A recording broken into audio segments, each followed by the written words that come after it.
हिंद भाइयों, मेरा मकान हिरनी वन जंगल में पड़ता है। मेरा माता जी का नाम, मेरा माता जी का नाम वही सभी सुषमावती पड़ता है। जो मेरा पालनहार जन्म तो बात सुषमा दिया, लेकिन सारे कर्म नानी बन गया। मेरा नानी का नाम सती बन गई है। और जब यह जंगल में, ये हिरनी बन जंगल में मुझे जन्म हुआ तो नानी बन गई और मां सुषमा मिलकर के मेरा नाम क्या रखा, तो ही जंगले बादशाह। मेरा नाम जंगली बादशाह पड़ता है।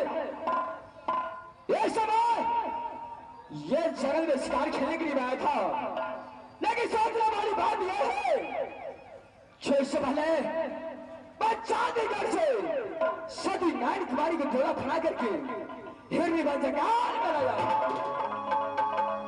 लेकिन हिरनी वन जंगल में ला करके उसे लाली पलट पर छोड़ करके मां नानी बंदेरी से 2 रोज का छुट्टी मांगकर मां ने शिकार खेले और घोर में जंगल आ गया। लेकिन आज 2 रोज कौन बतलाता है, आज 2 रोज कौन बतलाता है, आज 6 रोज गुजर गया है, लेकिन ये जंगली बादशाह अभी तक अपने नानी के पास नहीं गया।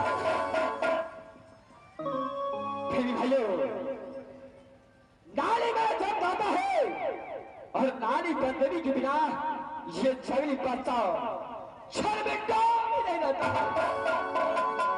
उनकी क्या सोचती होगी, क्या सोचते होंगे, जिस लड़की को हाथ पकड़ करके हिरनी वन जंगल में लाकर छोड़ा, लेकिन अभी तक ये जंगली बादशाह अपनी सती नारायण कुमारी के साथ गोबर भेद नहीं किया। ये समय भाई साहब से पहले हिरनी वन जंगल चलता हूं, अपने नानी से मुलाकात करूंगा और नानी से मुलाकात करके अपने नारी चांदीगढ़ वाली नारायण कुमारी के पास चलूंगा। क्योंकि अरे वो सोचता होगा, जो काटा दूल्हा मुझे मिल गया, जो लाली पलंग में छोड़ करके ये शिकार खेलने घूमता। लेकिन भैया क्या करे, यह जंगल में जब हुआ ये जंगली बादशाह को सब ये शिकार नहीं खेलता है, तो जंगली बादशाह को दिल इस समय मैं अपने नानी के पास चलता हूँ। उसके बाद मैं अपने घर पत्नी चांदीगढ़ वाली नारायण कुमारी के पास चलूंगा। हर समय हिरनी वन जंगल चलता।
खाते तो यही